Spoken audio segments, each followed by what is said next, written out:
How's it going, everybody? Welcome back to another episode of Garage Built Baits. I'm your host, Wyatt of Buyer Lure Co. Go check out the YouTube channel if you want to watch the video format of the podcast.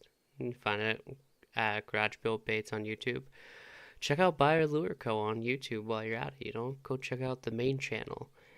But probably the biggest thing that you can do to support me right now, go subscribe. Go follow on Spotify, Apple Podcast, wherever you listen to your podcasts. Go follow the podcast, interact with it, follow the Instagram. That's where I'll keep you updated. I post a lot of, like on Garage Built Baits, post a lot on my story with like upcoming drops of different bait makers, and then over on Buyer Lure Co. Instagram, it's a lot more of kind of like my day-to-day life, what I got going on. But anyway, go follow all that. There's a buy me coffee link down below if you want to directly support me. That'd be pretty darn neat. That'd be much appreciated. But I've been thinking for this podcast for a while. I was like, I can't be the only baddie on this podcast. I need another baddie on the podcast. So that's what I did. I went and got Baddie Bates to come on for an episode, and her and I talked for a bit, and I think you guys are going to enjoy the episode. I thought it was a pretty good one. But without further ado, we have Baddie Bates. Let's just hop right into it, Jessica. I already got this thing recording. Um, Tell the people who you are, what you do. Yeah, so my name's Jess. I am the owner of Baddie Baits. I'm a bait maker out of New Jersey, South Jersey to be more specific. And I've been making baits really only for probably about 9 months, and started the business in September. And yeah, I do soft plastics. Yeah, this has all been a very new experience, but things have kind of gone a little faster than expected, which is just crazy. So, this is our first like spring season that we're making baits and selling baits, and it's been really exciting. We have a lot of stuff going on. Mm-hmm. Yeah. And let's back it up just even like a little bit more. So you have Baddie Bates, but then probably more so what you're known for is like your Instagram page, the She Slays Fishing. Um, Yeah. So I think I started She Slays Angling like 4 or 5 years ago. When I started like my freshwater fishing journey. I still consider myself very new to freshwater. I've been fishing total for maybe about 10 years, but I was only saltwater for a very long time. Probably about the first 4 years of fishing, I was saltwater only. So I made a transition to freshwater, and I thought it'd be really cool to kind of like document the journey. So I made She Slays Angling, and yeah, I definitely am more known for that, but it's been really great. Actually, that page is definitely why I even started the business in the first place. When I started making baits, I had no intention of creating a business or selling them or anything like that. It was just this might be more cost effective kind of thing, which I know a lot of bait makers kind of start out thinking that, and then you get into it and it snowballs pretty quick. no, exactly. And let's take a look at like how your angling journey began, because it doesn't like really seem like you started like as a kid like most people. Yeah, so I honestly, I know I say I consider myself new to freshwater, but I really genuinely feel like I'm still new when it comes to fishing in general. Yeah, most people have started as a kid, or like, maybe like a parent figure or parent or grandparent, used to take you to the lake or something like that. But I have no childhood experience in fishing. I actually started fishing when I met my husband. We first started dating, and I was probably only like, I don't know, a couple months into dating, and his friend invited us to go catch some bluefish. I had, zero idea of what that even was, like what fishing entailed. Like, I think typically, like, being new to it in my mind, it's like, oh, we're going out on the boat to like hang out. I had no idea what fishing really could be for some Hmm. people. So we went out, and this was, it's about 10 years ago.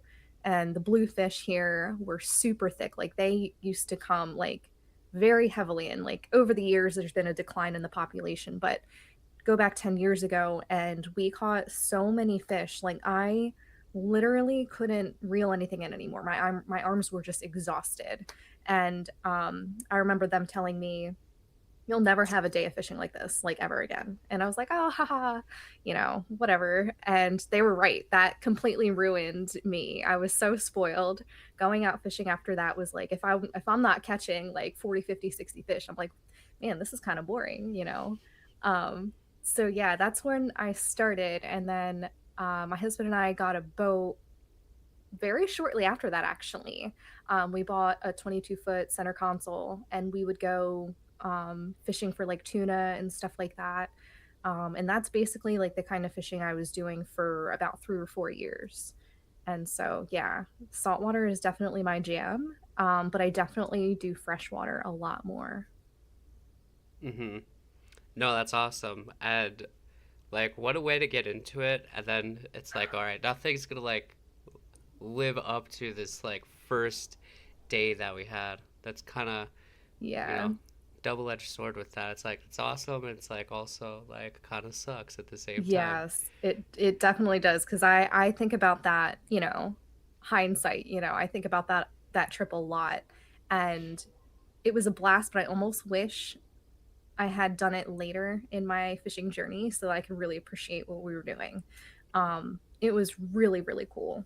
And yeah, that's why I actually had a really hard time.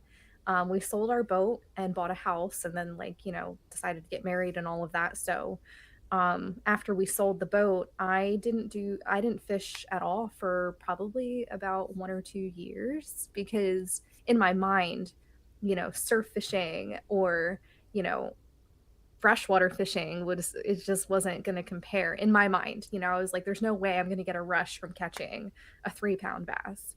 And I'm very grateful that we finally decided to, like, what, let's give this freshwater thing a try. And I have had such an incredible journey freshwater fishing. I think, honestly, I've learned a lot more about fishing and how to fish doing freshwater than I ever did with saltwater. Like, I really feel like I was able to hone in my skills doing freshwater fishing. And, I'm not sure exactly why that might be. Um, but I definitely feel like, honestly, like, last year is where I felt the most confident fishing. Like, I feel this is crazy to say and kind of embarrassing, but like, I feel like it wasn't until last year that I really understood setting the hook and fighting a fish. Um, you know, it's really wild, but for some reason last year it just really everything kind of clicked. And I'm really excited going into this year with all of the knowledge that I've gained over the years, and really kind of like doing it doing it right. No, I feel that because there's like points in like your fishing journey where it's like I got things figured out, and then it's like, no, I don't have any, like I don't know anything.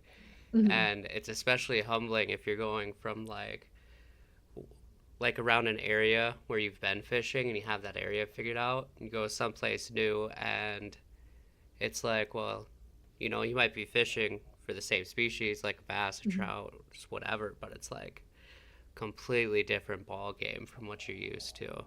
Um, like, so I feel like right now I'm a pretty, maybe slightly above average like fisherman, and so I was like, I could go back to my hometown and like fish like my home lakes and probably really do very well. Um, and then in the back of my mind, it's like, oh my god, I'm gonna be humbled probably. Yeah, it's interesting how different it can be fishing for the same species in a different body of water. I really feel that. Like, I feel, for example, like here in the area that I live, I always joke around and say that New Jersey has the most mediocre freshwater fishing, because it is very different fishing here. Like we have a lot of ponds and lakes, but like lakes in that there's not a lot of cover. So you're fishing like a really open space, and everything is usually kind of deep. So a lot of the techniques that I think a lot of people go to, which is like, oh, throw a frog by the bank. It doesn't always work here. It is very different. There's always, a lot of the places I fish are really deep, and fish are hanging around, like, the grass down there. So, like, my techniques are a little bit different here. And I really would love to try fishing somewhere that's more of like the typical, you have like pads and, stuff like that. But I, like you said, I think that's going to be a really humbling experience. Like I feel like I'm pretty um, tuned in to how to fish here, but it's going to be, I know it's going to be so different. And I know that because people tell me all the time, like, oh, well, you should use this, you should use this. And it's so hard because I don't like frogs and stuff like that. Um, I don't have a lot of places here where I can use a frog that it would be super effective. Like I think it depends on the kind of frog, I guess, but yeah, I this is the only place I've ever fished.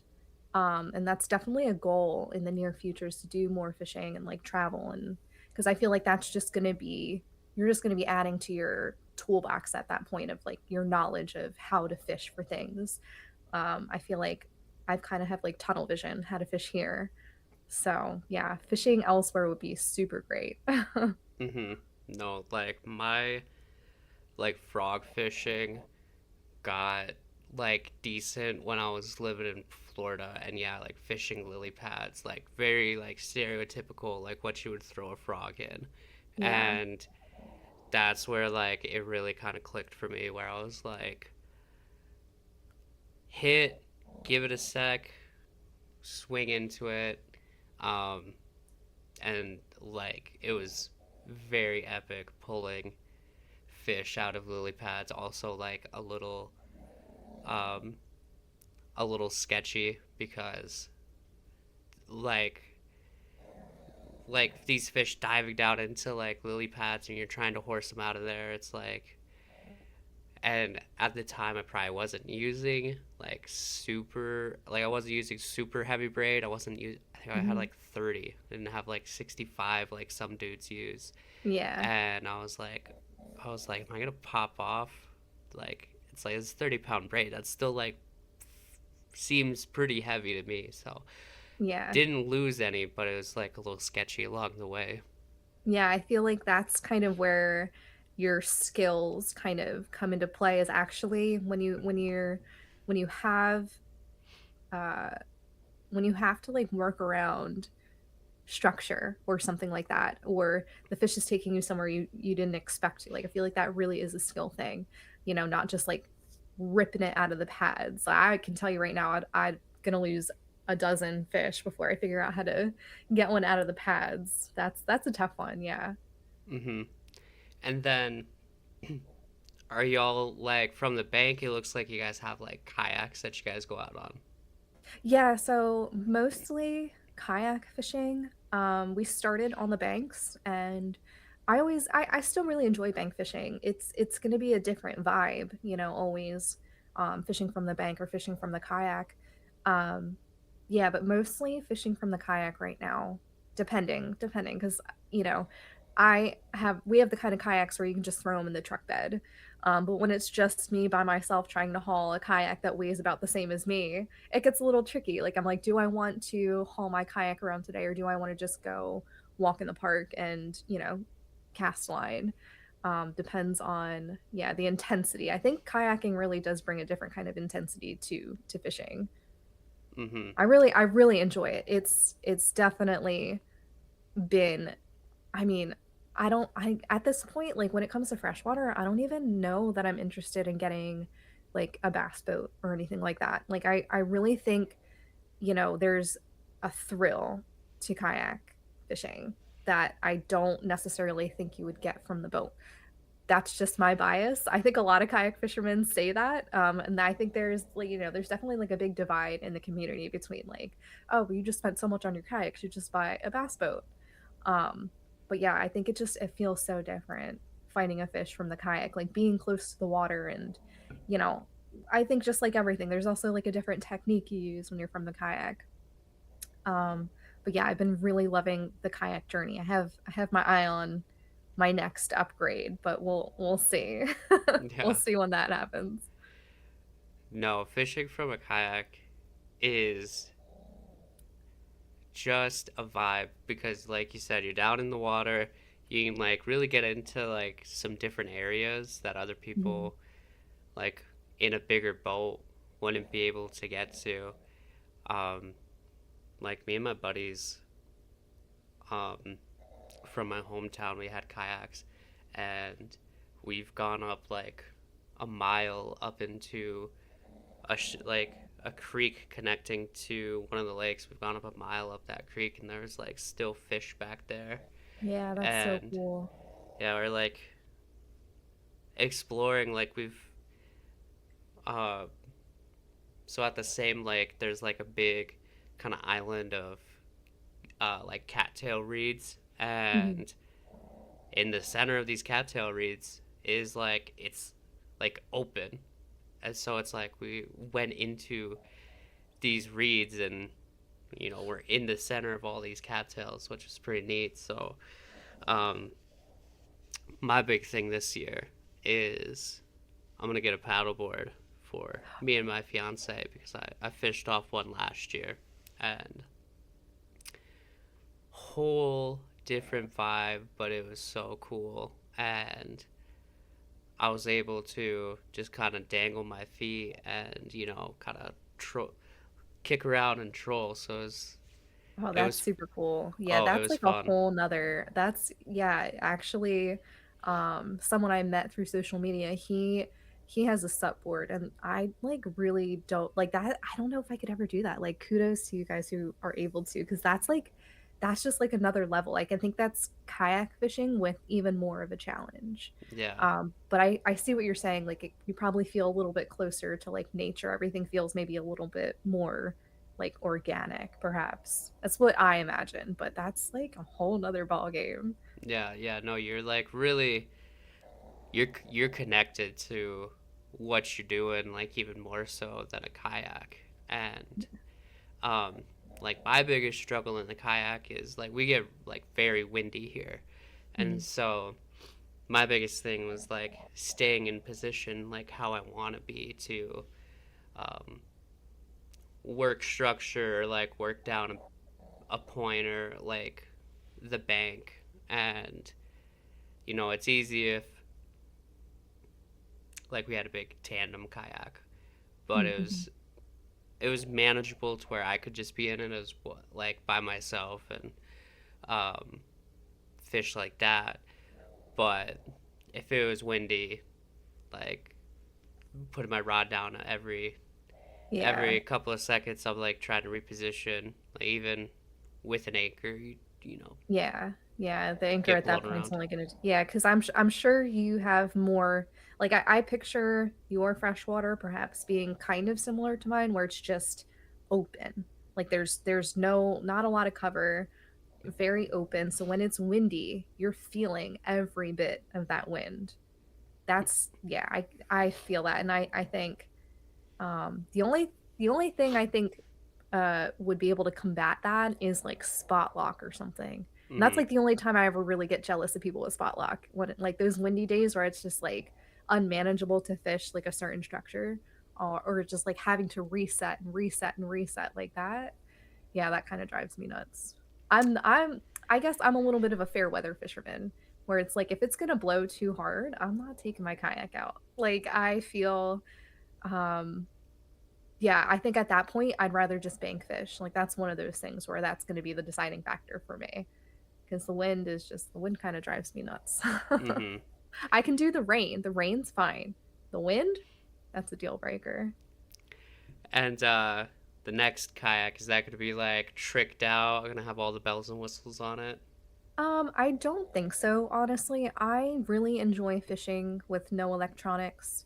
Um, I also really like having an open deck, not having stuff that is going to get tangled in. My next kayak really is just going to be something manageable for me to haul around on my own. And I mean, really just kind of an upgrade in that maybe something a little bit more stable, a little bit more roomy. But yeah, I kind of really enjoy fishing without the bells and whistles. But yeah, it's definitely something on my mind. But yeah, I like have one direction I want to go, which is the flux jet, which is just looks incredible. Everything's already set up for you on the flux jet, and like I said, like a lot of the reservoirs that I fish are really big, so it'd be nice to be able to kind of get around faster. Or do I want to just keep it simple and do like a pedal kayak, maybe a little bit more room for myself and my stuff. But yeah, definitely see that in the near future. Mm-hmm. No, like some of the kayak setups are like crazy. It's like we got a trolling motor and live scope and all this. It's like, and it's cool. Um, in my personal opinion, it's like I don't know, you uh, kind of missing the plot here with what kayak fishing kind of originated with and what it's maybe not supposed to be, but like kind of the essence of it. Yeah, like being really connected. Yeah, there's so much distraction when you start adding in electronics. And, I'm definitely not the kind of person who like hates on people who use live scope. Like, everyone enjoys fishing how they want to do it. It just for me, I kind of feel the same. I'm like, is it even really the like I get the thrill seeing it on the feed or whatever and then catching and like hooking up. Like, yeah, but I don't know. I definitely am more of like a natural girly. Mm-hmm. Also, if you hear snoring in the background, it's my dog. I just realized she's like really getting it right now. Um, Oh my gosh, just a side note. what kind of dog do you got? It's a pug. She's a Oh, pug. of course it is with the snoring. Yes, yeah. So I was just thinking that I was like, I can hear it through my headphones. I was like, I don't know if you were picking up on it, but it's definitely her. That's But hilarious. anyway, yeah, yeah, yeah, yeah. Um, and then just like off topic, but then how many cats do you guys have? We have three cats, Mm-hmm. not on purpose. This one over here, that's my OG. She's the first pet I ever had on my own. That's Luna. And then I have a foster fail from like COVID. I was volunteering for a cat rescue and they needed people to foster, and I adopted out several cats. And this one, she was with me for like 6 months and nobody adopted her, so I kept her. And then I have my wild boy who he actually lived at this house for like as long as we've had the property. And, the one day he came around and, he had an injury. So I took him to the vet and now he's mine. So we definitely have our fair share of four-legged creatures. No, that's all fun though, and like that's how you get cats. The cat distribution system, they just pop up on Yes. you. You're so right. I just had that talk with somebody yesterday. It's like, because I get the question once I mention pets, like, "Oh, how many cats do you have?" And it's like, I sound crazy, but I promise I didn't go searching. Like they found me. What are you gonna do at that point? And I don't know what the like I don't know what the minimum is like to get into the like cat lady Yeah. um role, if you will, but I don't think three's it right now. No, I feel like three. I feel like is definitely starting to push it. Like, yeah, but yeah, we love our pets. Do you guys have pets? So our place right now doesn't allow pets, but our neighbor, um, oh, he just had like a health episode, so we were watching his dog, and she's such a nice dog. We love Oh, animals. Like we, you know, like to go to the petting zoo and like little goat places that'll allow you to do tours, and like I grew up on a ranch, so I've always been around animals, had pets, had cats, dogs. Um, so I'm just like right now too, like our lifestyle doesn't really like Yeah. typically we've just been like on the go, like do a lot of stuff. So and then like the places we like to go, like a lot of national parks or even some of our local state parks, they're kind of like don't really want you to have like if you have pets, they got to be on leash and all this, and it's like I don't know, just like our lifestyle doesn't really allow for it. Plus, when we were living in Florida, they like all the places down there, like all the state parks and everything, they're like no dogs Yeah. because of all the freaking gators. That's what I was thinking. Yeah, probably the gators are definitely a factor in that. That makes sense. Yeah. Mm-hmm. Yeah, no, that makes sense. I mean, I think especially for anglers, like that's definitely a thought. Like that's we actually have a really hard time with that because, on his days off, my husband, we want to be fishing like all day.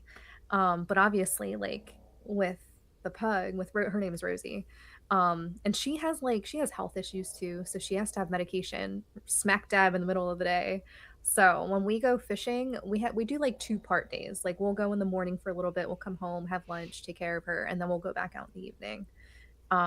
But definitely crosses our mind like what would it be like if we could just go for the day or like go, drive somewhere far and try that out. So you guys are smart, thinking about, considering your lifestyle because it can be really hard. Mm-hmm. Now and so my fiance's um mom, they have a good fair bit of dogs, and every time they come and visit, you gotta take them to the kennel, and like their whole process of like getting their dogs to the kennel and then coming out here, it seems like it takes a while. And then when they leave, they like to drive back, they gotta like leave early Mhm. and go and do that. So, but like Yeah. their dogs are cute. They got like some of those oh, what are they? They're like a mix between a dachshund and a chihuahua. So they're just like Oh, little tiny dogs, and little long dogs. they're just like it's like they're cute. And it'd be kind of fun to have one of those dogs and like put it in sweaters, but also I'm Yeah. like like me personally, it's like so if I had a cat, well, one, you never know what kind of cat you're gonna get through, that might just pop up on Yes. you. And I thought I was gonna get a cat the other day when I seen one at Subway, like outside. Um, but I'd want like a huge cat, like a Yeah. Maine Coon, like the Yeah. huge cats. Um, or I'd want like a bigger dog, Yeah. not like anything too crazy, but you know, something like a little bigger. Although, um, growing up, we had this little. So, where I grew up is on a Native American reservation. So, this little dog Clyde that we had, um, my brother got him when he was working at the school, and it was during winter, and he was like this little puppy was like huddled up like outside the door, like trying to get like some of the warmth because it's just a short hair. And so my brother took him in, and we kind of it's kind of a thing. It's like, all right, we'll see if anybody wants him, and then he ended up just staying. Yeah. A little turd, but just like really, really loved that dog. And um, so grew up on a Native American reservation. So he, Clyde would be considered a res dog, where he's just like a mutt and just Yeah. running around on the streets, like up to no good. Um, but we got him as a little puppy, and I took him fishing a couple of times, and we had him. My buddy had a little boat, so me, my um, when we were visiting one time from college, me, my fiance, and my buddy were out on the boat, and I brought Clyde with us. And normally he's not big into like swimming, Hmm.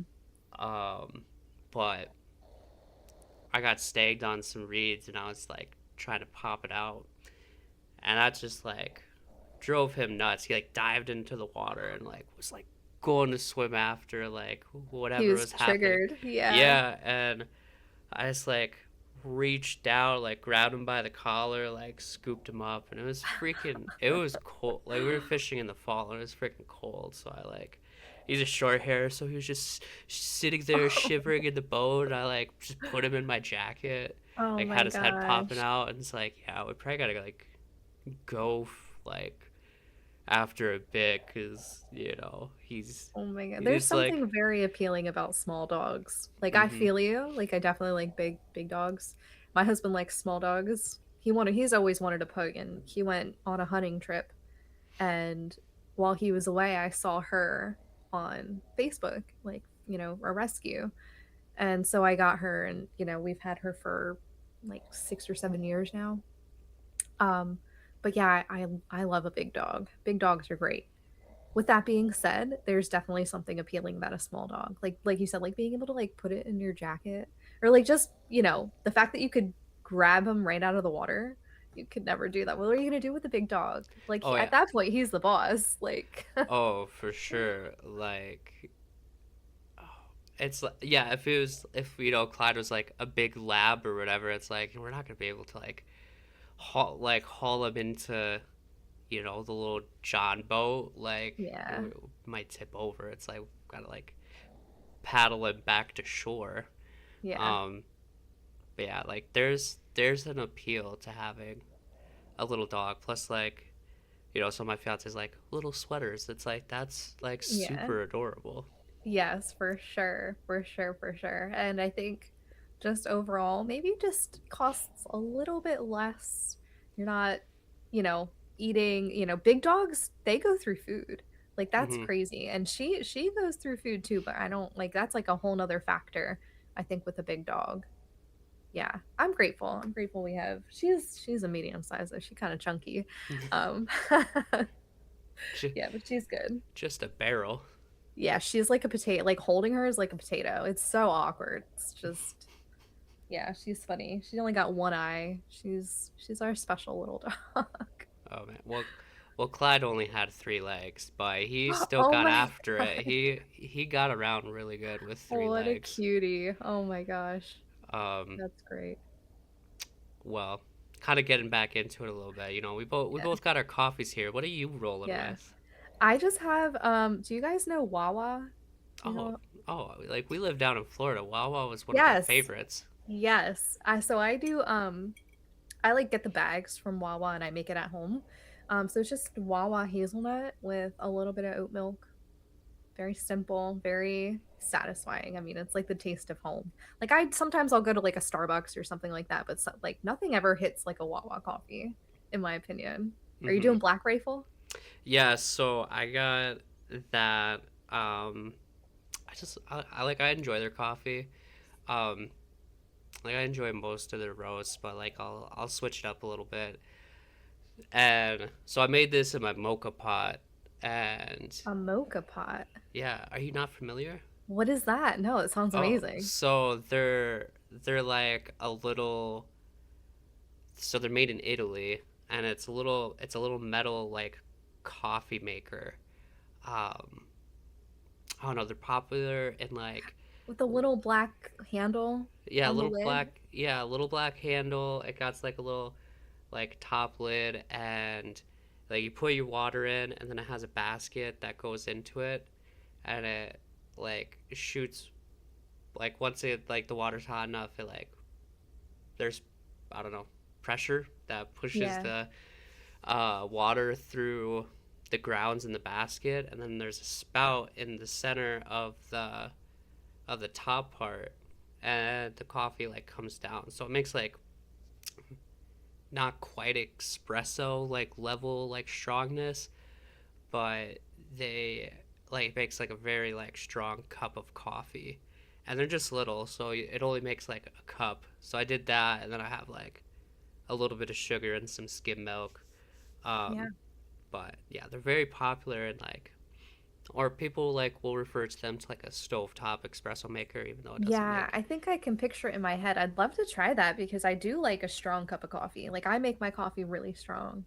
So and that would probably taste delicious with a fresh roast like my Wawa my Mm-hmm. Wawa coffee. No, it's like, oh, I definitely rushed it. Like some people are like, there's like two different trains of thoughts for making it. So one is like low and slow, and the other's like dude on high, and you just gotta watch it. And when it starts to come out of the spout on top, you turn it down. Yeah. Um, but other people are like, yeah, low and slow, just like let it gradually heat up and then like start brewing. Man, I'm But gonna go buy one after this oh after yeah, this like podcast. That sounds so good. yeah, yeah. So it's a mocha pot, Moka, and Oh, they're Moka. yeah. Okay. So they're super popular in like Latin and like European countries. Like oh, can't remember. Like obviously like Italy, like they're like very like you don't put this in the dishwasher. Like you wash this by Oh, okay. hand, like no soap, like just water. Just Like rinse it. Okay. yeah, yeah, Yeah, they're that's like very European. oh yeah, it's like very like you don't like if you put this through the dishwasher, that's like you're committing like a crime against like somebody's family by doing that. That's funny. Yeah, I do. I am a little bit of a coffee. I don't know about coffee snob. I think I'm just a caffeine addict, I think. But I love coffee. Like I don't really do energy drinks so much anymore. There's just like I think it's more like not even just about the caffeine or like helping me wake up. It's like the flavor that like I crave. Like I crave that taste. And it sucks because like oftentimes it's like 7 o'clock at night and I'm like, man, I could really go for a cup of coffee. Yeah, one of the guys at work. So on the weekends he does like so during the week he's always making like regular coffee, like nothing crazy, like Folgers or something like that. Um, so he's always like making that in the morning for everybody. But then on the weekends, um, he does like specialty kind of blends for coffees, and they're always a little bit out there. So he did one not too long ago that was like all right. It was like a blueberry one, and Ooh. I was like, okay, I can get behind this. And he did a um he did like a gingerbread one a while Oh back. man, yeah, I'm sold with that. Yeah. Oh, I thought I would be too, and then I was like drinking it, and oh, we use a lot of like ginger and like some of our like Asian influenced dishes that we cook, and I was like, this is just like a little too ginger forward to me, to where I'm not used to it in this kind of Yeah. application, if you will. Uh, but there's one that I really got behind. It was super good, and it wasn't like anything crazy. Like Black Rifle Coffee's like hazelnut. This is Hmm. probably my favorite one of like Yeah. whatever of like all the hazelnut coffees that I've tried. And I'm not a big hazelnut fan like that. Um, gosh, can't remember what it was. Maybe it was s'mores, and I really Ooh. got behind that. And they're not like like crazy or weird brands or anything. I think it's just like the Walmart brand coffee that he's like getting, but he always like tries out like the different ones. Yeah, And like something you might not necessarily. It's not like your everyday blend. yeah, exactly. So that's kind of fun, and it's like you always know when he's back from work because it's like all right, there's fresh brewed coffee when I'm coming in. Yeah, see, that's kind of nice though. Something about like a good old school like pot of coffee. That's kind of where I'm at now in my coffee journey is I just got like a regular like $10 old school. I don't even know what you call it, like the little glass thing. Oh, just like drip coffee. Yeah, yeah, drip coffee. So I kind of, I've done my tour around, espressos and all of that, and I kind of am landing back on just like a regular cup of coffee. And Mm-hmm. that has been hitting so good lately. That's like my favorite thing, I think, when I go fishing in the morning, is I have to have a hot cup of coffee on the water. I think that's probably my most favorite time of day at any point in the year is like summertime. I think probably, yeah, probably like summertime. Sun's not even up yet. You get that like first like light hot cup of coffee, hoodie, maybe a little fog on the water. Like that is my favorite thing probably in the whole world. But you have to have the coffee, the hot coffee. Mm-hmm. No, that's way to set the scene with that. That's like just took me right there. Yeah, it's so good. I think about it a lot. It's one of those like when I'm really craving, lake day. I like think of that. Like if that thought and I'm like, man, I just want to like teleport there right now. Like I'm dying for that. It's been so long since actually I really haven't done any freshwater fishing this year at all. I've only done a couple striped bass trips, but yeah, it hits so different when it's just quiet on the lake, you know. Mm-hmm. Yeah, that's the best.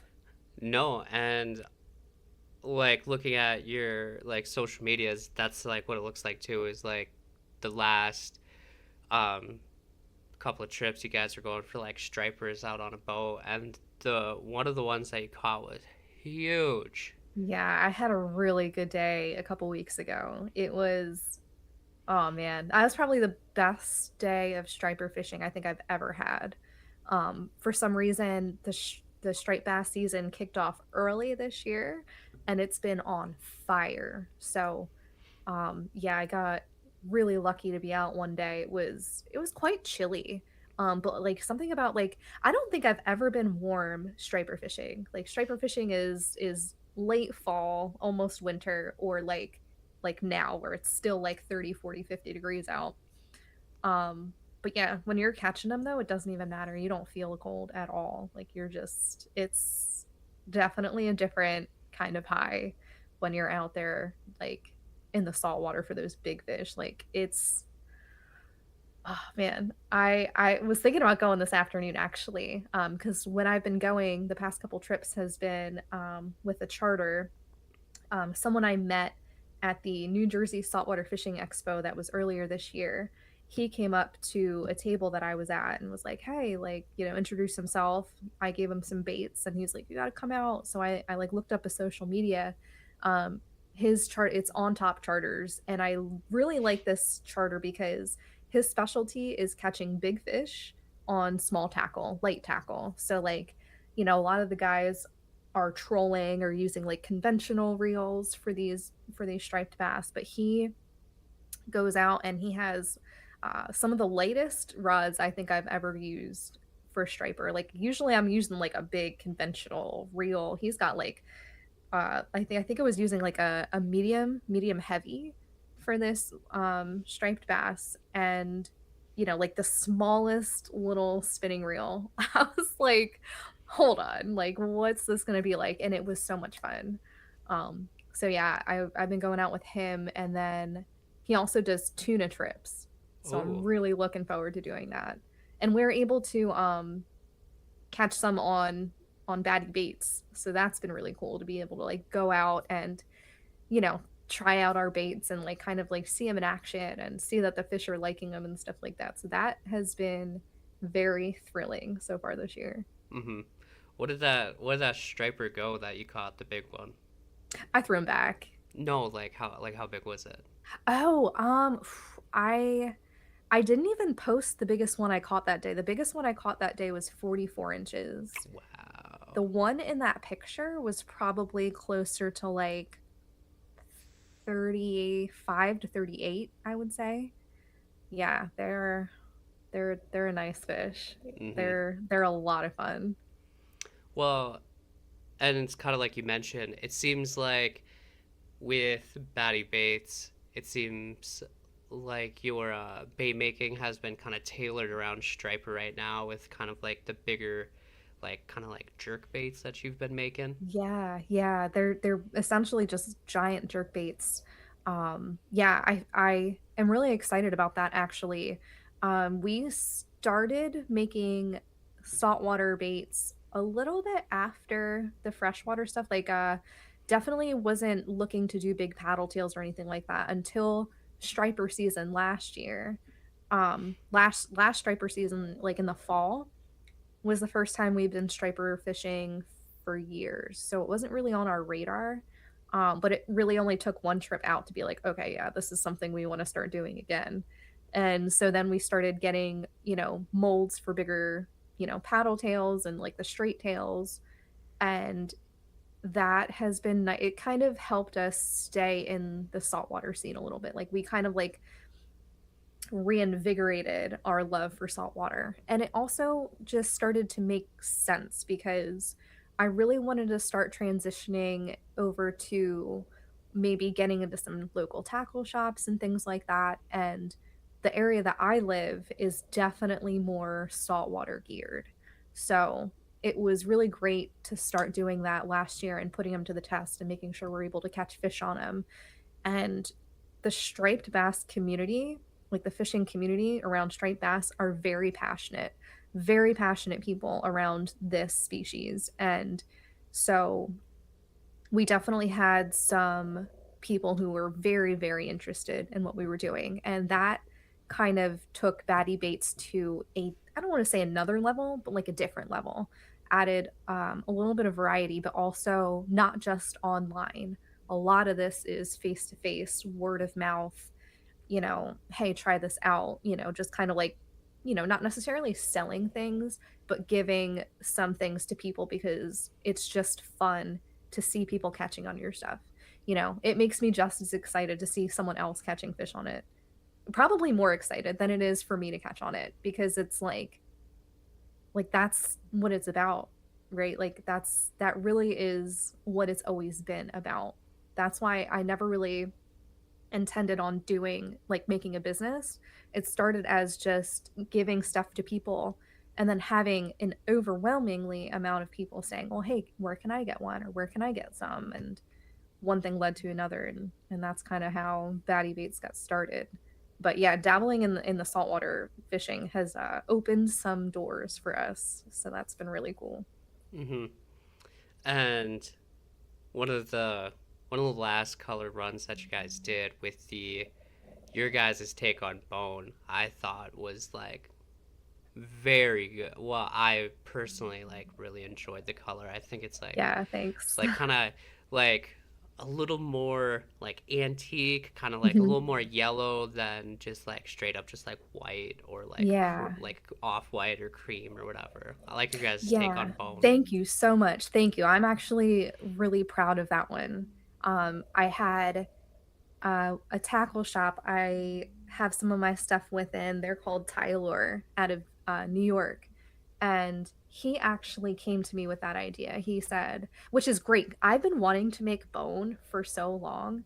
And I know it seems like a simple color, but I think a lot of bait makers may agree.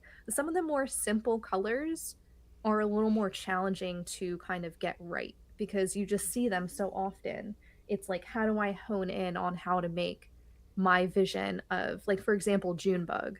Junebug could be made so many different ways. And it took me a lot of playing around with recipes to find a way that I really like to make it. How do I like it? You know? And same thing with bone was like, I, the only time I ever see bone like the way we make it is on like a harder lure, like for us here, saltwater, we have spooks. Like Mm-hmm. that's really the only time I see a true like old school bone. So I was really looking forward to making it. I made it for this tackle shop and he loves it. And I'm really glad because I'm really pleased with how it came out as well. I think that's like he said more of like a true to bone. Like I feel like there's a lot of bone out there that really is like an off white, but I like the warmth that we had to it. Like I think yeah, I'm really excited about that one actually. Yeah, that was like the perfect like description of it is like warm because and like true to like hard baits because you were talking about, I was like, oh, a spook, and then you said it, and I'm like, Yep. nail on the head. It's like that's it right there. And um, let's rewind a little bit. So you guys got into pouring soft plastics, um, and because you thought it'd be cost effective, then it's like,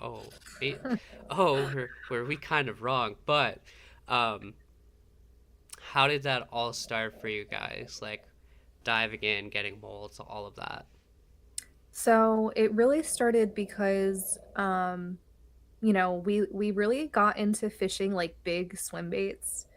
And as some people may know, buying big swim baits is kind of expensive. And when you spend $10 to $13 on a big, soft plastic swim bait and you can catch one fish on it before it starts falling apart, that was a really big turnoff. So just kind of like started watching YouTube videos about bait making soft plastics, and it was definitely like, oh yeah, like just, definitely we can do that.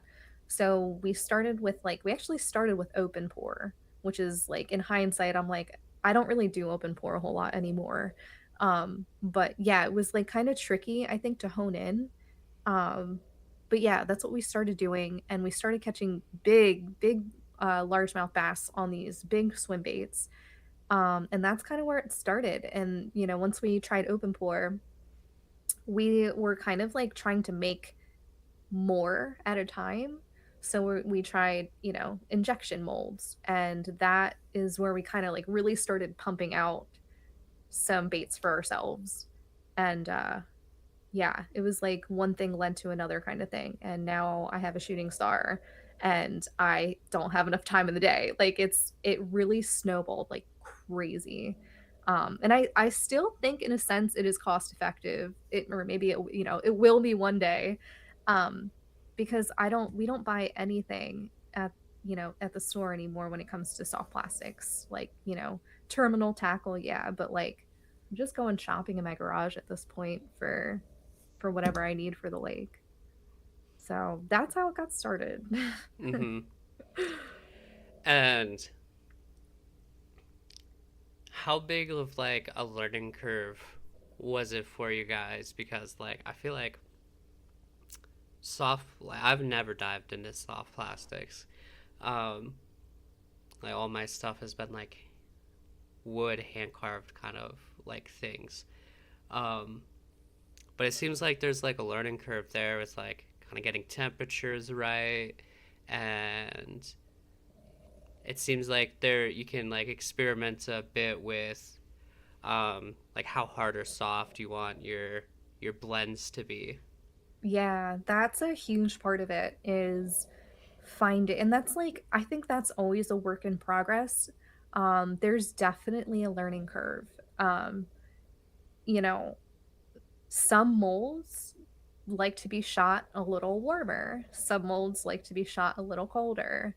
And so like I think part of it is just remembering how each mold likes to be shot. Some of them like a slow injection. Some of them you kind of got to really, go down and do a quicker injection.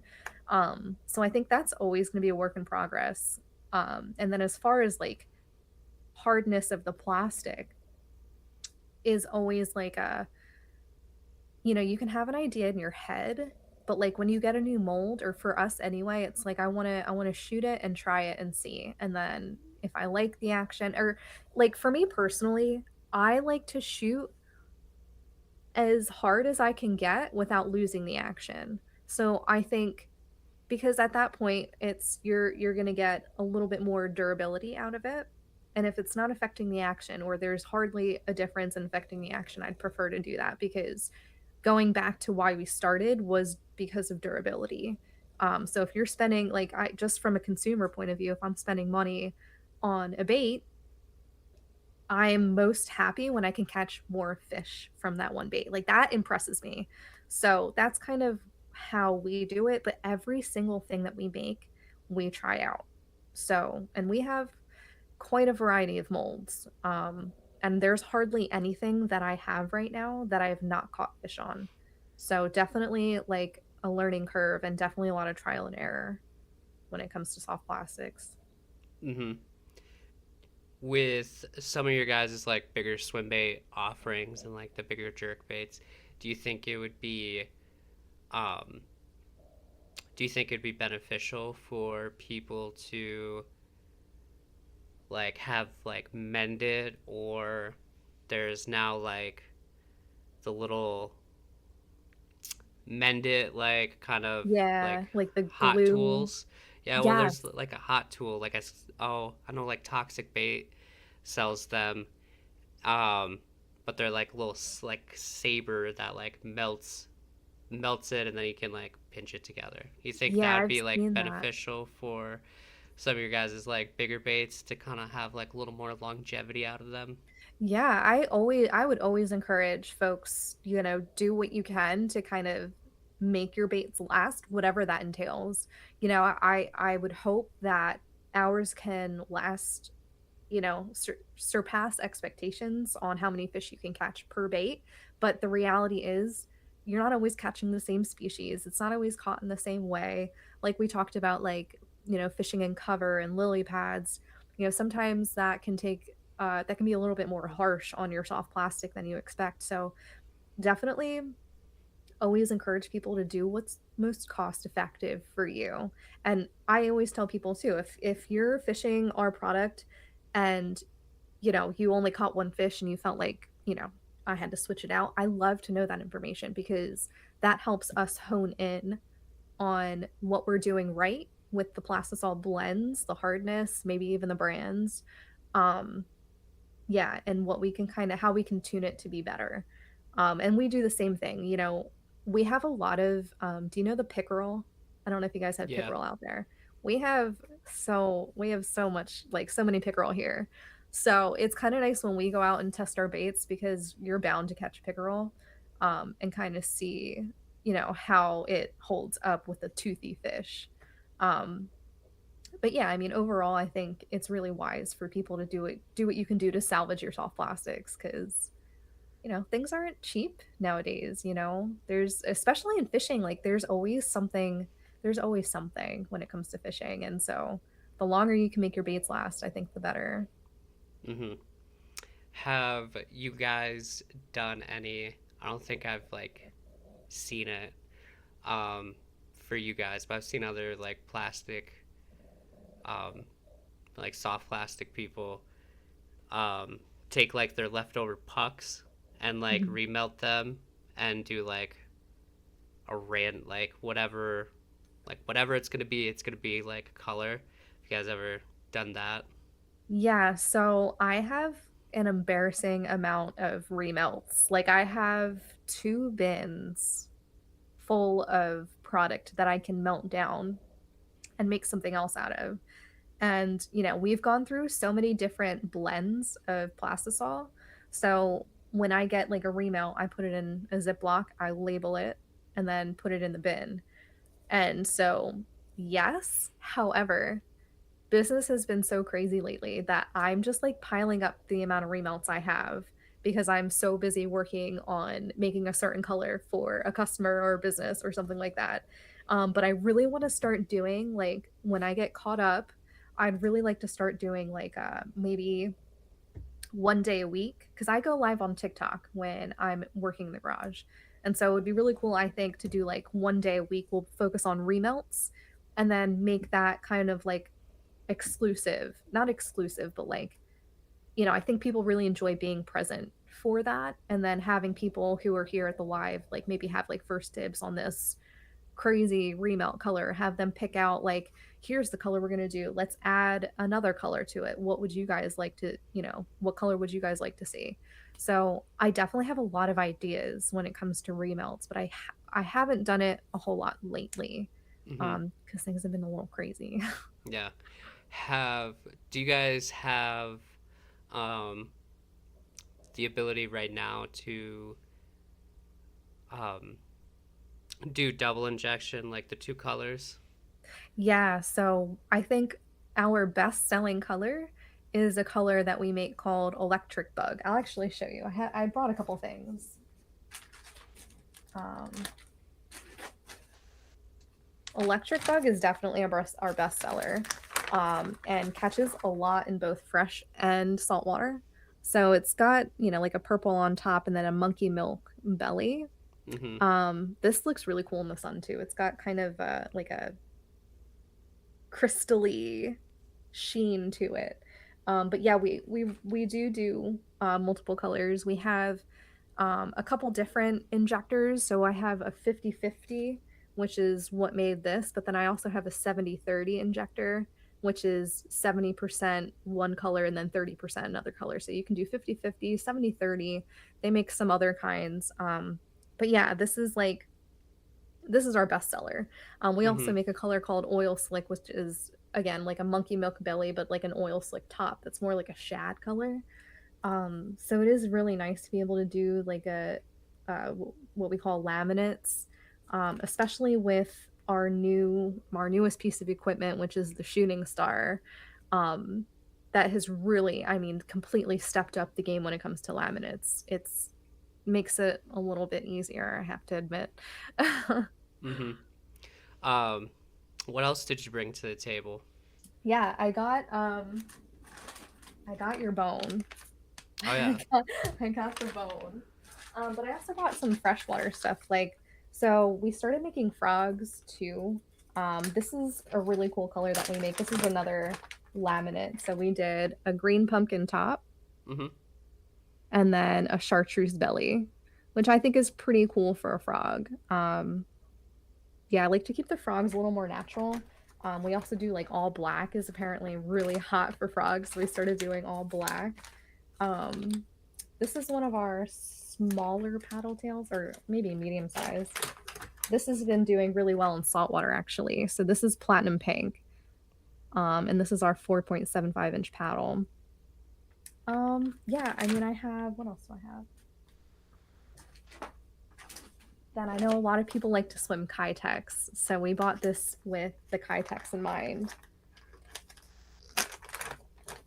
This is a 3.8-inch swim bait. It's called the Mm-hmm. Rib Swim. And this is another laminate, so it's got a blue belly and a black top. So my the way that I like to do black with blue flake, which is one of my favorite colors to fish, is instead of just doing black and blue flake, from now on I'm gonna do black blue flake on one side and then blue flake on the other side. So you're still getting black and blue flake, but it does have a little bit of a cooler dimension to it, in my Mm-hmm. opinion. Um, yeah, and you know, when people are hanging out on TikTok live or whatever, I'm more than happy to like share recipes with people too. So I'm always, whenever I'm making something, I'm kind of saying out loud what I'm adding to my plastic.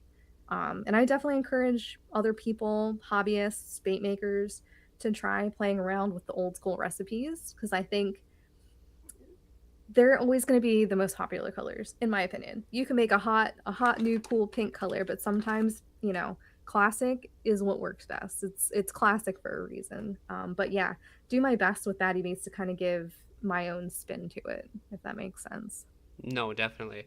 And like, why don't you show off like the bone color? Because we did talk about Yeah. that, and for people like watching on video, so you can see what I mean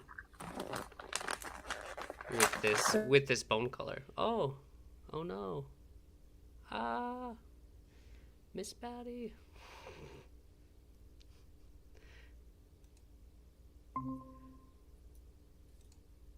I'm so sorry. No, it's all good. I was like, oh shit. Like, did I really just do that? Okay, so here's the bone color. Uh huh. This, um, I did dabble out around with the recipe a little bit. There's like so many places you can get your color from, but I've always had this color in my mind for bone. It's a little bit warmer, less of a porcelain, more of a like I think like a true bone. Mhm.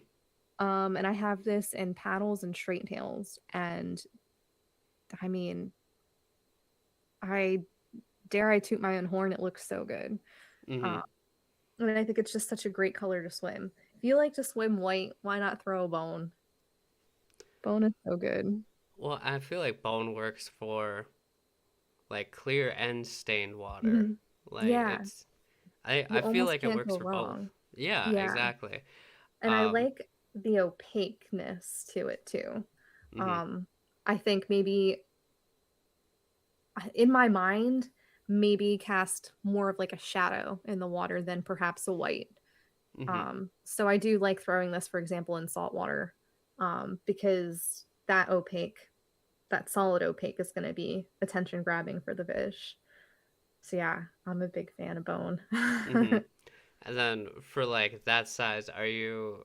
I'm assuming you guys are just mainly throwing them on like big jig head hooks. Yeah, big jig heads. So this is our 8-inch fatty.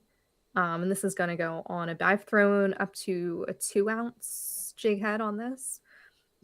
So, that's another thing to think about when you're making soft plastics is this plastic going to be able to hold up with a 2-ounce jig head? Because that can do a lot of damage to it as well.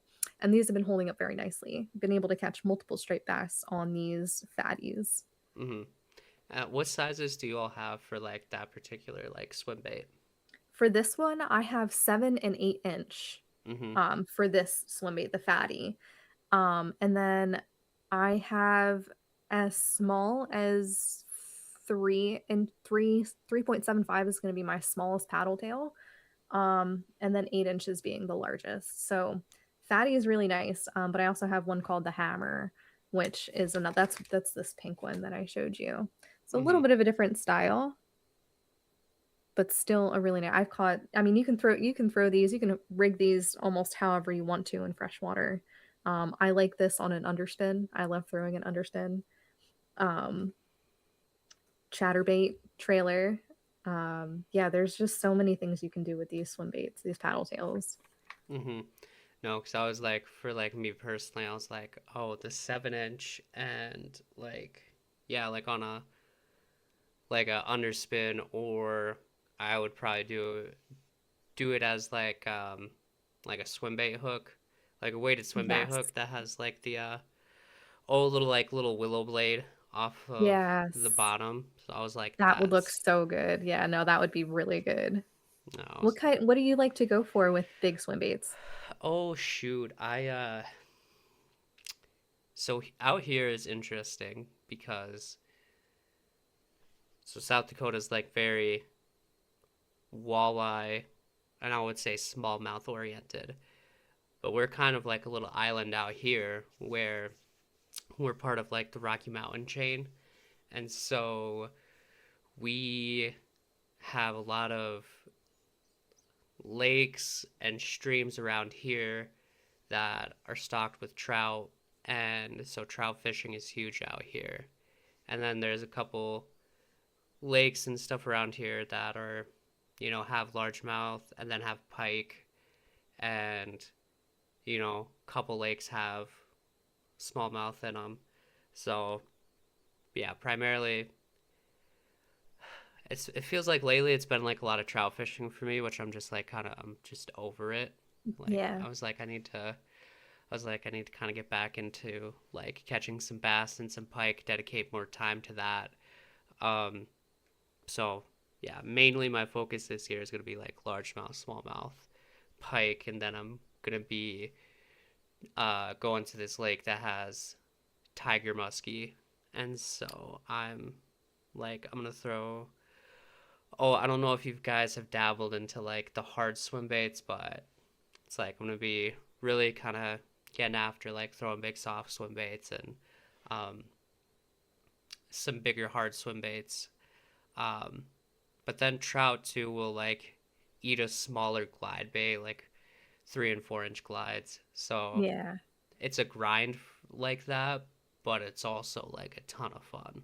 Yeah, I think the harder the grind, sometimes the more exciting the thrill when you finally like hook up.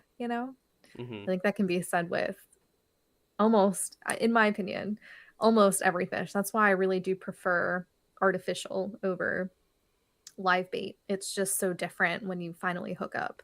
And it's like, the work is definitely worth it. Yeah, no, and it makes sense that you guys are using harder baits too, I guess, for the toothy fish, like the tiger muskie and the pike. Hmm. Like, yeah, they're gonna chew up a soft plastic. I mean, that's my best friend at this point. Those toothy critters, but yeah, they're gonna do some work on soft plastic. Yeah, it can be like a little bit frustrating, especially, there's like with swim baits, with like bigger swim baits from garage builders, it comes with like a bigger price tag because of the work and everything and materials that go into it. But yeah, think I like to um I like to make things harder on myself and just grind because yeah, kind of, the payoff is like there once you do catch a fish. Um there's a lot of gratification there. But yeah, like with hard baits like a pike, like so like like pickerel, like you guys have a lot of those and they only get so big. Yeah. And like our and it's cool once you catch those bigger pickerel. Um Comparatively, like the like catching a pike that would be the size of a pickerel is kind of like not what I'm going for. Yeah. It's like I want to catch something kind of, like 24 and above like inches. Even though like those like little pike will hit like a 9-inch bait. It's like Yes. it's Yeah. like that's crazy, but like I don't know. You're trying to weed through the small ones to Yeah, get that. it's like I'm kind of looking for, a bigger class of fish here that I want to catch. And I don't, like the little pike are also just sketchy because they're thrashing around, and if you're using a hard bait, you got treble hooks like flying Yeah. everywhere. It's like this is not the move. No, I genuinely don't use treble hooks like at all, period. But I think that's like my own uh like fears about it, Like I so we do make one bait, the cutthroat shad that comes fully rigged. I don't have one with me. Comes fully rigged. It's a 6-inch swim bait and we do have a treble hook on the belly. But that's like the only scenario that I use treble hooks. Like the hard baits with the treble hooks and having a fish, like I don't know. That God bless you, because I am so afraid of the thrashing and then the big oopsie that comes along with it. Mm-hmm. No, it's not like getting hooks in your hands or in your body. It's not the move. It's not fun. And Yeah. eventually I feel like the more you fish, the more like it'll be kind of be like an inevitability and it's going to happen. Just Yeah. depends on how bad you hook yourself and um like how bad and whatever, but I've only really I've only been hooked twice, and the last time was like bad enough to where I couldn't get it out myself, and so it was an expensive hospital bill Oh my to gosh, like go and no. I know, but I'm up to date on my tetanus shots, so Well, yeah, that's great. yeah. No, that sounds horrible. I can't lie. That's like, oh man. Especially like, were you out on the kayak or the boat? So you're just like out on the bank, and I Okay. like wasn't paying attention, and like bam, treble like right into the thumb, like deep into the thumb, and so Oh my gosh. I should have just had like I should have just had my fiance's nephew just like push it through. Um, and I was just trying to yank it out, and that was not the move. Yeah, that's not it. Yeah. I'm always afraid when like if I get like snagged in a tree or something, oh man. That's like the first thing that goes into my mind. I'm like, if I pull this and the tension's too tight and that slingshot's back at me, it's gonna be a bad day. um, when you guys are out freshwater fishing, out on the kayak or whatever on the bank, besides your own baits, what kind of other baits do you guys like throwing? Like any top water, like, or any like garage Um, made swim baits from other builders?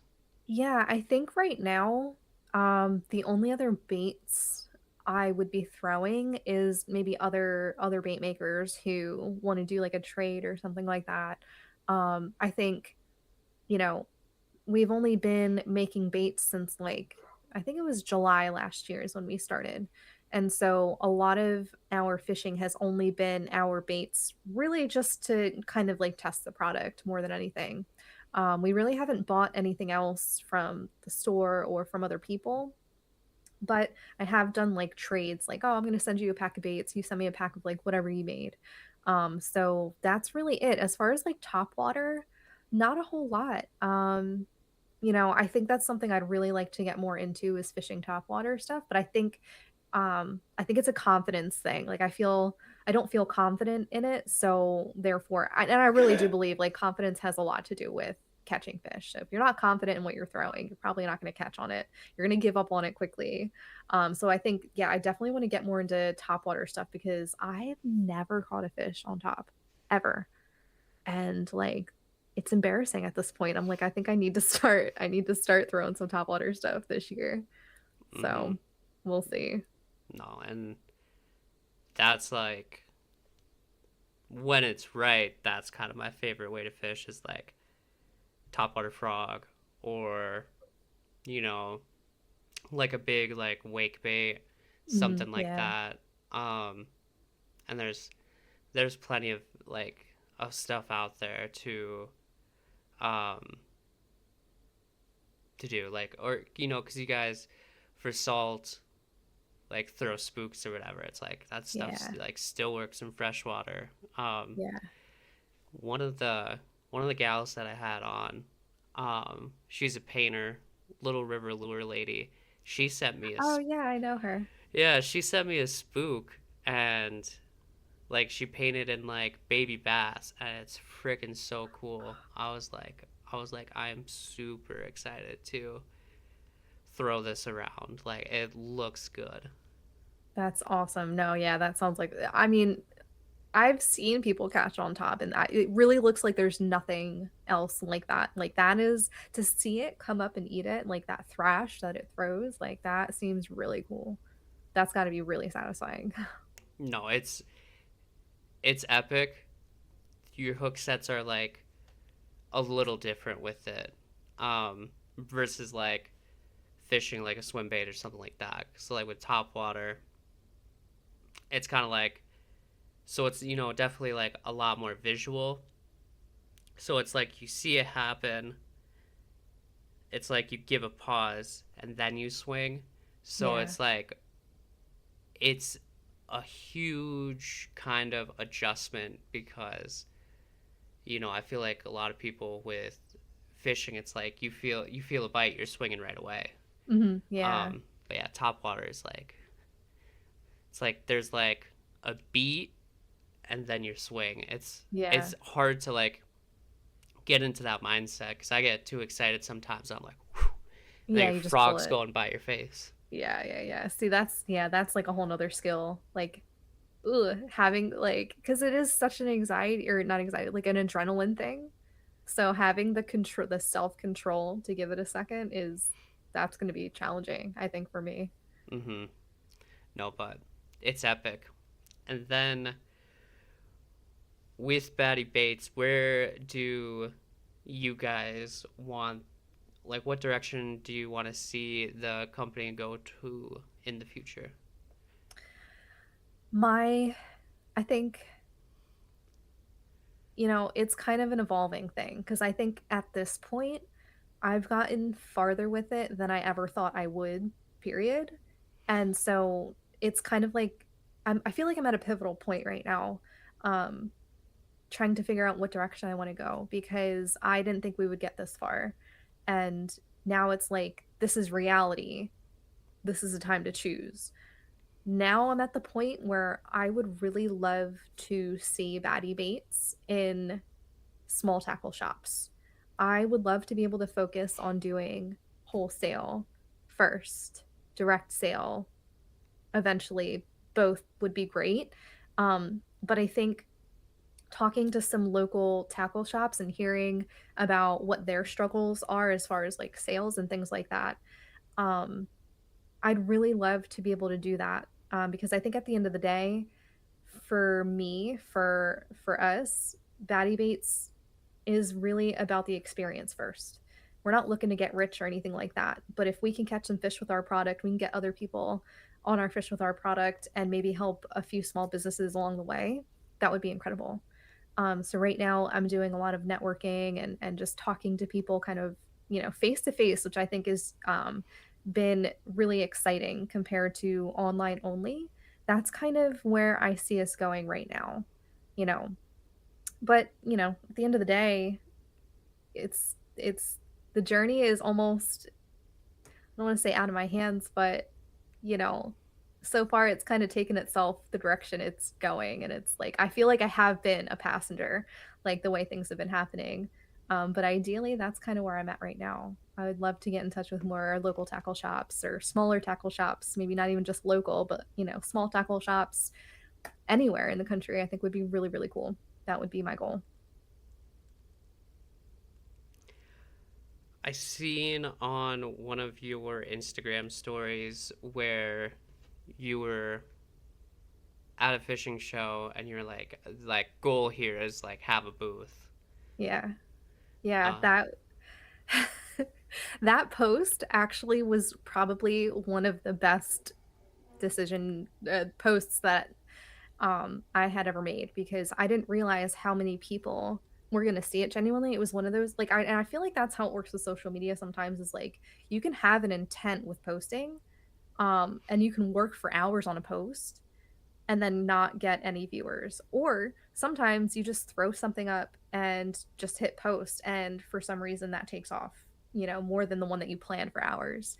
That was kind of what happened with that post. And I posted that on a Friday of the expo weekend. And the next day I went into the expo and I had people in booths being like, "Oh, you're Baddie Bates." And I'm like, "Yeah, like that's awesome. I've been following your charter boat for forever." And so, um, yeah, I think that's actually that expo changed everything. That's literally like what you just said. That's exactly where um this takeoff started this year, and I was not prepared for it. But yeah, it definitely opened some doors and kind of like even opened my eyes a little bit to what we could do. Like, and it's like I think as a small business owner, sometimes it's scary to dream big because you want to be realistic with yourself. But really, that experience has kind of like made me have to face it. Like, what do you want? Do you want this? And so yeah, bait making community has been super awesome. This, I think just the fishing community in general has been really, really supportive. Like, I couldn't even tell you the amount of support that I've gotten from other bait makers willing to share their literal trade secrets. And even, tackle shop owners who are like, "Hey, you're doing great. Here's something in my experience I think might be able to help you take this to another level or protect yourself in this regard." Or, like just things that I feel like you don't have to go out of your way to help somebody, because there's no way it's coming back to help you. Like, you're just helping me to help me. And like that in my mind is so crazy. But I have gotten a lot of that as a result of like talking to people face to face. It's really just opened a lot of doors for us. mm-hmm. No, that's epic. And it seems like with talking with you and kind of seeing like where you guys are going with your social media and everything, it seems like yeah, you guys want to be like small tackle shops, kind of like said, do the wholesale thing. Um, and then do you guys still want to like with that? Do you guys still want to do like custom orders or like do kind of like the drop style like with your guys' website? Yeah, I think that's something I've really been meditating on lately, because I'd love to be able to do it all. At the end of the day, I have to be realistic with what I can do right now, because it's just me in the garage. I have my husband's support. He does like the finances. I'm not really great with numbers, which is amazing because he's really good with it. But yeah, it's just me in the shop right now. So I'm kind of been trying to figure out like really just hone in like how long does it take me to make 12 cups of plastic, how many hours, like really just been kind of like taking data, if that makes sense, to seeing how I can structure my day to see what I'm actually realistically able to do. How long is it going to take me to make this order? How long is it going to make me or take me to stock up our inventory? Because I really do love the face to face, like not in person, well yeah, in person too, but the way I started this business was really TikTok helped a lot. I think people really like to engage with a product that they can buy with someone they're talking to. So I think I would really love to be able to do that too, like direct sales. So if I'm on TikTok and I'm making this bone swim bait and you want this one right here, you can place your order. I can see it come through and be like, "Hey, Wyatt, thanks for the order. I'm going to pack that up. I'll get that shipped out as soon as possible." Like that is I think as a consumer I would appreciate that a lot. Like, I think that's exciting, and especially with fishing, getting to talk like getting to talk to somebody who's making it and ask questions that maybe you wouldn't be able to ask if you were just looking at it in store. Like, hey, what kind of plastic are you using? Hey, those frogs, are they floating or are they neutral buoyancy? I think that's really cool. So I'd ideally love to be able to do both. Mm-hmm. No, and Ideally. yeah, and that like consumer interaction, I feel like is huge because it's like you're watching it live, and then it's like, oh, like, I want that, and then, you're able to see it be made, and like, you're kind of, it feels like you're a part of it. Yeah, exactly. Exactly. I love that. And I think I love the idea of drops too. Like, get this color. It's only going to be available for, limited quantity or whatever. I think that really makes people want to, you want to get a piece before it's too late. So, yeah, I love all the ideas. And yeah, things have just been going so fast. I'm like, man, what do I really want to do? What am I capable of doing? Like, it's been crazy. It's been fun. I don't know what things are looking like on your end, but you're frozen. Oh my gosh, I no. know. Hold on. Not me with my technical issues. I No, have you're like, all good now. I can see okay, you're good. um with getting into it. How did the name Baddie Bates come about? Because you're kind of, just getting the vibe. You're kind of, what do I like want to say? You're kind of with it. Like like my fiance like uses a lot of like the stuff you said. Like you're like period. And I'm like yes, Yes. yes, girl. Yes, girl. So how did Yes. Baddie Bates come about? Like with the name and everything. Yeah, I think it's like it's almost exactly what you just said. It's just like that's the kind of girl I am. Like it's just like the vibe, and so really what it is too though is wanting to bring a feminine vibe to um mostly like masculine sport or community, like very male dominated. Um I think it's really cool to be able to bring something that I don't know, you don't really hear about that a whole lot. And I think the presence of women in the sport is so important because it's nice to just be seen as an angler or a fisherman instead of, oh, a woman fisherman or like a lady angler. Like I get that. I have no like problems with being called that or anything, but like sometimes it is nice to just be seen as like an equal. Mm-hmm. And yeah, I think the more presence that women have in the sport, the more normal it becomes to see us here.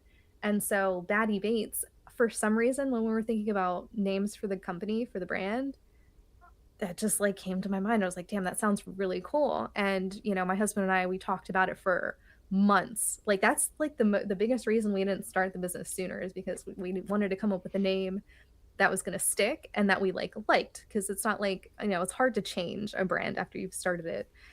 And we just kept going back to Baddie Bates, and I wasn't even sure if he was going to support that or like it because it is pretty feminine. But he, we kept talking about it and he's like, I like Baddie Bates. And I was like, awesome. I love Baddie Bates. And so we did that. I have like some pink in the logo. Yeah, and I just love like even if you look at some of like the color names that we have, I love to put a little bit of like a girly spin to it. So it's fun to bring a little bit of my girly side to bait making. I think it's cute. Hmm. No, it's like I agree with everything that you've said, and um, I don't know, your husband, he's on board with it, so he's a baddie as well, I guess. Yes, yes, he is. They the people on TikTok, they're always like, "Oh, look, it's the baddie of Baddie Bates," and they're talking about my husband. I'm like, That's "Yes, girl." hilarious. Yes. Oh, quick little story here. My so I work in corrections for a juvenile facility, and we have this young lady that works there as a corrections officer, and her and I, we were in booking, and we have like some special management housing in there, and so this girl was being a turd and wasn't listening, and so we assisted her back into her room.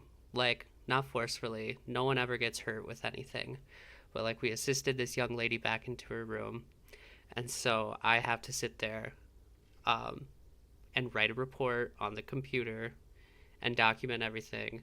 And this young detainee was like, "Well, can I have my radio?" Saying that to the young female officer, and like she asked me, I'm like a little like more seasoned.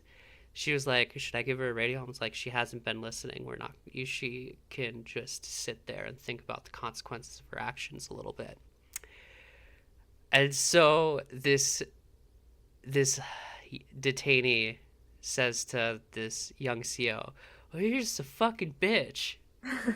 And this female CO, she's like, "Clock it, period." And Yes. I fucking died. I was like, Oh fell my out of my God. chair. I was like, that's the fucking funniest shit I've ever heard.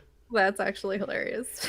Oh, it was like I thoroughly enjoyed it, and it's like, yes. That's okay, yeah, you gotta take the laughs where you can, I suppose, with your line of work. Oh, for sure. And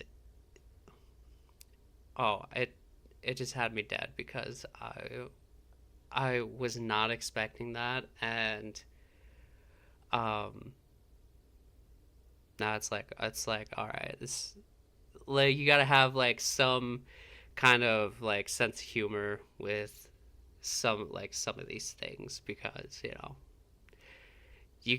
know you can have like kind of funny stuff like that, but other times you're got kind of some shitty situations going on. But Yeah. no, it was hilarious. And one of the fun things with that that shift is they're like they're like younger adults, and that are like the COs, and so they bring like a nice energy. And then Mhm. I'm on day shift, so it's like this stereotype of like the day shift that I'm on is like crotchety old people. And it's like I don't try to bring that energy, I don't try to bring that negativity to the shift. um it's like I prefer this shift for the hours, but it's like I prefer you guys for like your guys' Yeah. vibes. Yeah, the vibes, yes, bringing the vibes is important. um when you guys aren't in the garage uh pouring plastics, what do you guys like to do?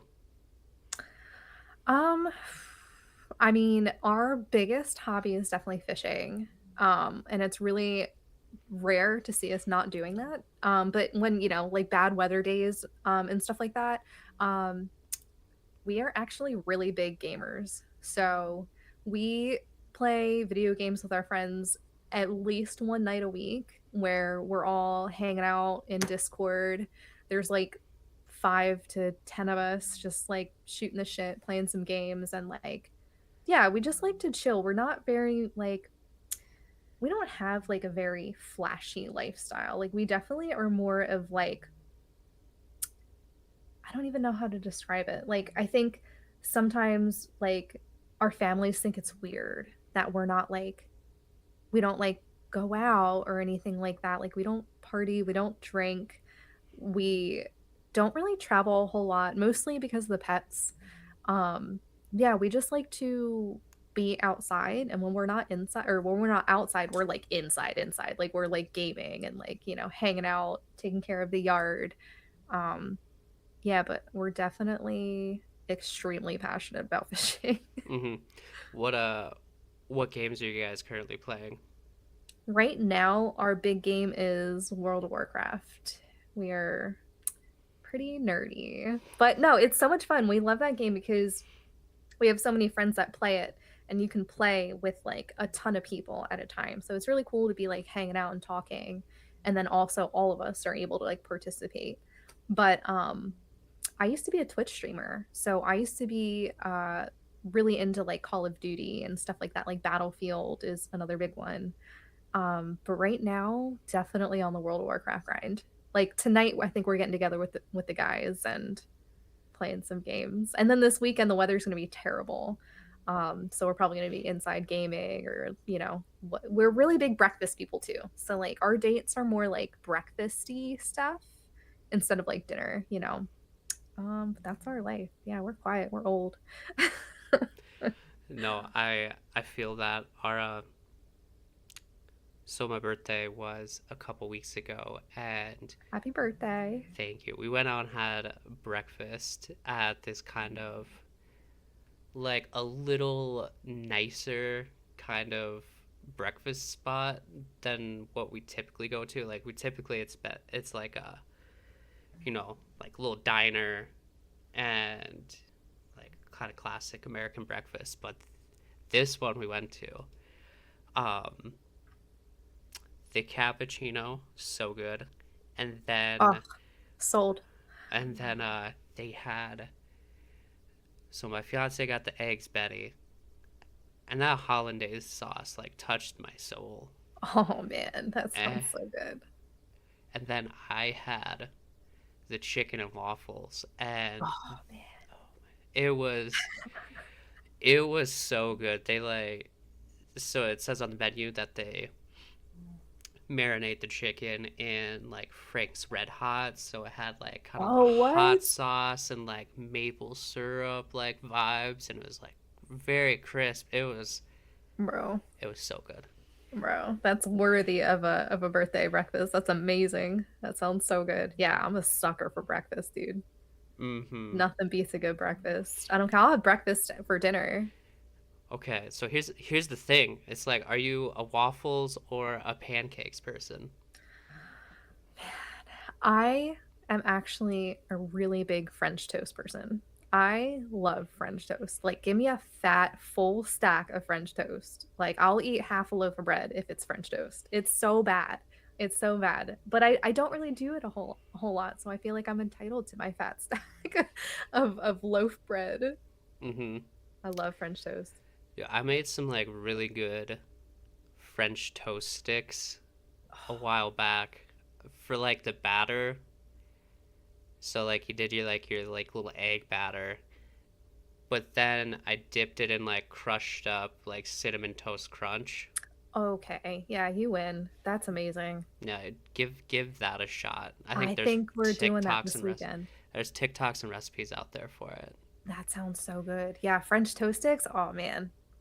That's so yeah. If anywhere, and I don't even care. If anywhere like Burger King does French toast sticks, that's what I mean. Like, I almost don't care the context. Like, I am such a fan of French toast. Mm-hmm. That sounds really good. Yeah, we'll have to do that. Yeah, yeah. My fiance's like, she's like, I'm a gas station girl. Like she's like, I was like, I'm with you. I'm like, going out on like maybe a little fishing trip or something like that. It's like getting a roller dog off the grill, and Oh, yep. um, I'm kind of like being a little more health conscious these days, so don't get as many roller dogs. But like like a gas station coffee like will sometimes Yeah. hit for me.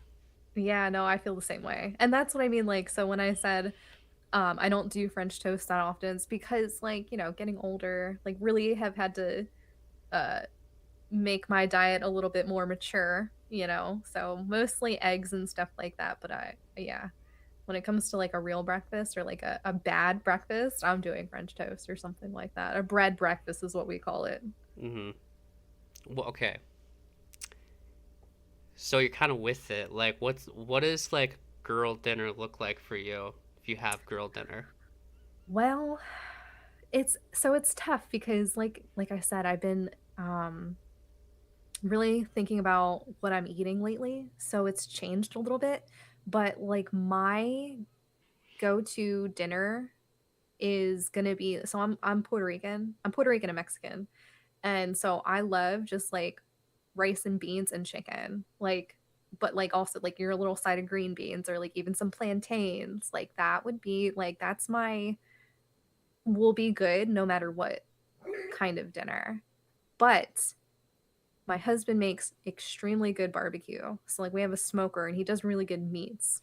Mm-hmm. So that's like I think more of like a romantic dinner would be like a good steak, a nice juicy steak, good cut of steak, and Brussels sprouts and sweet potato. Like that is oh my gosh.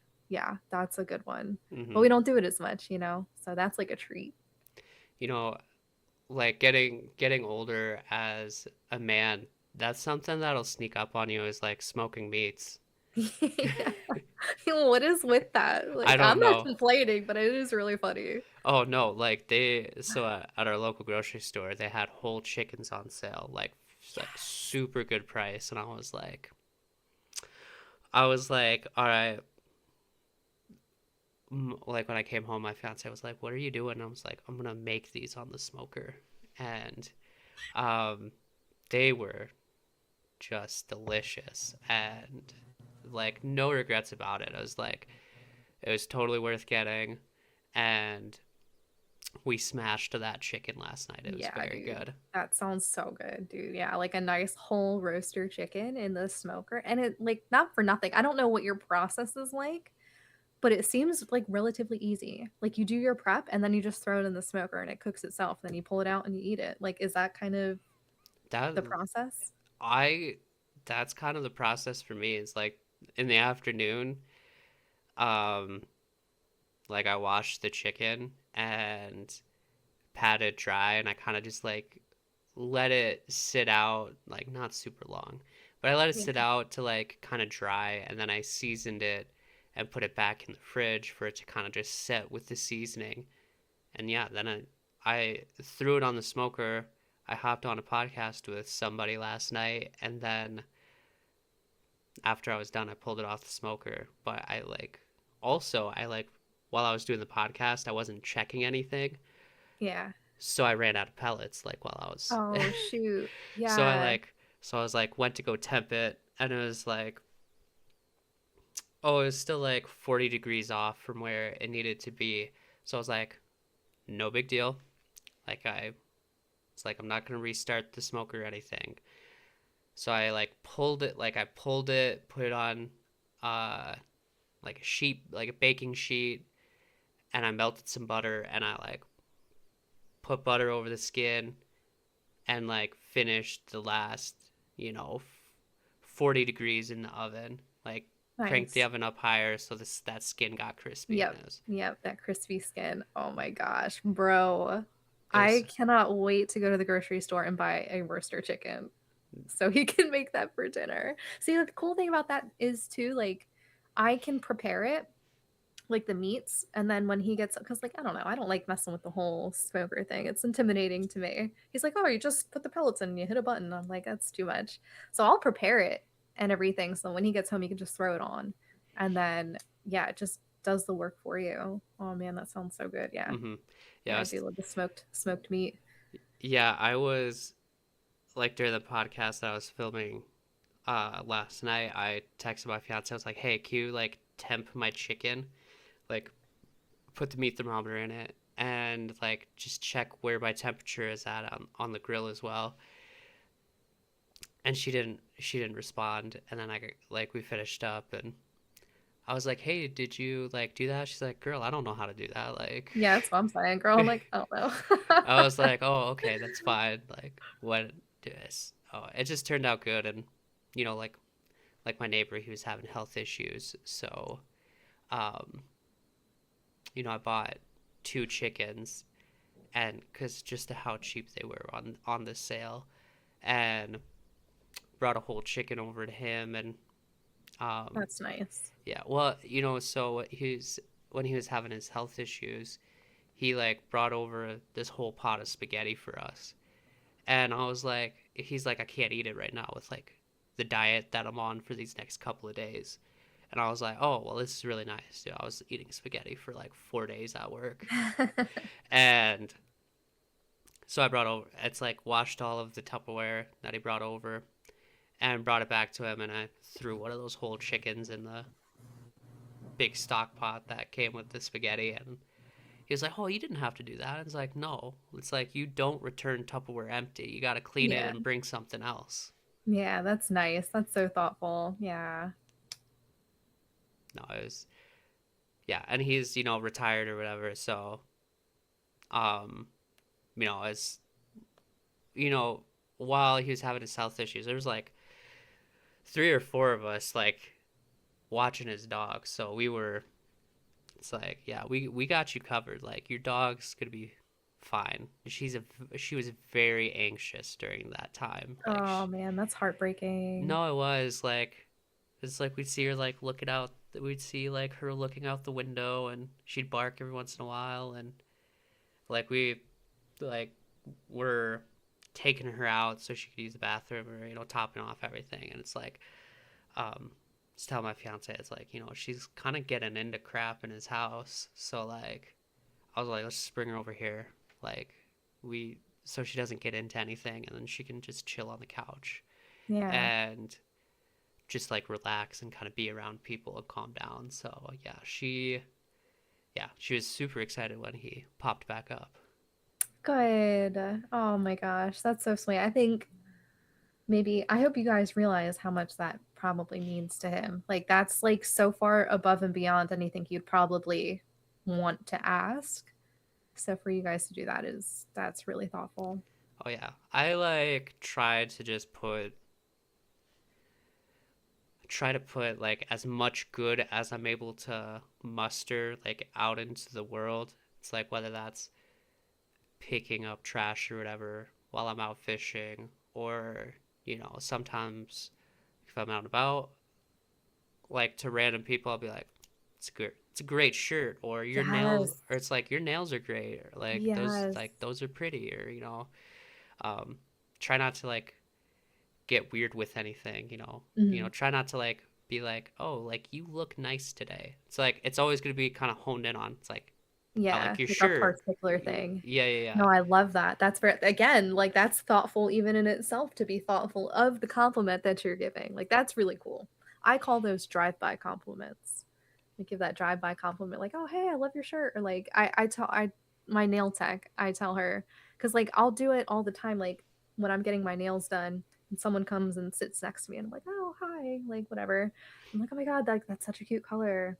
And my friend, she's always like, "Jess, like why are you so nice?" I'm like, I was like, honestly, like I do that because I feel awkward if I don't, first of all. So maybe it's selfish. I was like, but honestly, I was like, when you give a compliment to somebody, I think in public, I don't know about you, but I get like a little bit of like an adrenaline rush. Like I'm like, I don't know why. Maybe it's my social anxiety, but it feels like selfishly feels really good. Like I get a little bit of a rush out of it. And I tell her, I was like, you gotta try them drive-by compliments, girl. I was like, it's a lot of fun. Mm-hmm. No, yeah, like I said, I try to put as much like good as I can muster like into the world. Um, because I feel like you can get that gratification back, but also it's like maybe I can get some like good karma, like good vibes, like headed back to me as well. Especially I'm Yeah. like, if I'm picking up trash around the lake or whatever, it's like those are big fish karma points. Like I'm I'm gonna so catch a glad you big said that. yeah, it's like I'm gonna catch a big fish because I'm doing this. Yeah. No, that was gonna be the next thing I said is OPT. We call other people's trash. Pick up that OPT. That is good fish karma. So definitely be looking out for that OPT and pick that up because it's gonna help you get on a fish. Mm-hmm. No, it's like yeah, my fiance's like, you know, because I'll have a little bag of trash like in my Jeep. And she's like what is this? And it's like fishing line and like Yeah. people's like, you know, bobbers or like little bottles of like alcohol or like Hmm. cans of beer or like prime. I've scooped some prime out from floating around in the water while I was out on the kayak. And Yeah. you know, sometimes I feel like so like right after I scooped out that bottle of prime and like was picking up trash, I like instantly cast it off like a big swim bait. So I was Oh like my I was God, like wait. yeah, I was like fuck. I was like this isn't working today. Yeah, it wasn't supposed to happen. Oh my God, I'm sorry, my dog. She's an did old lady. you did your dog sneeze? No, she's coughing. Oh, So she's also got like a collapsing trachea. I don't mean to laugh. I'm not laughing like because of her injury, but like she's got like the collapsing trachea. So like she can be doing like absolutely nothing, and then she'll just starts coughing. And yeah, she like I always know she's licking her feet under me, and I'm like, damn, she's about to cough. And as I thought that she's like yakking. So yeah, she's our special little dog. She got some health things, but yeah, it doesn't phase her. yeah, Like the three-legged dog you were telling me, like three legs but doesn't even phase him. for sure. I was like, that's an old man cough. Dude, literally that's why I was like, let me preface this whole thing with saying I have a pug because I feel like that just speaks for itself. Because yeah, her snores sound like a person. Her coughs sound like a person. Yeah, she's very special. Um, well, I won't take up a ton more of your time, but where can people find your baits? Where can they find you at on social media, your website? Yeah, so you can find Baddie Baits if you're looking to buy some stuff. You can go to baddiebaits.shop. That's our website. Or if you want to look for the link, you can go to I have TikTok and Instagram and Facebook for Baddie Baits. So you just look us up, Baddie Baits, and that'll have my links in there. And then my personal fishing page is She Slays Angling. So if you want to see anything that I catch or what I'm up to on the water, or anything that I've caught on Baddie Baits, you want to see some of that in action, go to She Slays Angling, and that's my main page. You can get all of my links from She Slays Angling. That's me. There we go. Well, thank you for hopping on. I thought this was great. And yeah, I appreciate you taking time out of your day to do this. Yeah, no, this was so much fun. Thank you for the invite. Definitely going to connect with you. I'd love to send you some Baddie Baits. Oh, that's you don't have to do that. I know I don't have to, but I want to. All show right. show your wife how cute we can be over here in the fishing scene. Oh, for sure. Or your She's fiance. yeah. No, she's about it. She's Love that. I gotta oh, so I do some like rod building and Oh, nice. I got to you can get colored rod blanks out there. So I think she wants like a she either wants like purple or yellow. Like maybe Oh, like yellow a would be so cute. yeah, I think she wants to maybe do like a lavender. I think that'd look nice. Yeah, that would be super cute. I don't even have a pink rod or anything like that. That's awesome. No, that's you know, that's another rabbit hole to like dive down, but it's also like a lot of extra stuff like in your garage or in your shop. So, Rod building? yeah. Yeah. Yeah. It seems really cool though. All the things you can do. Yeah, no, that is a whole nother rabbit hole. Mhm.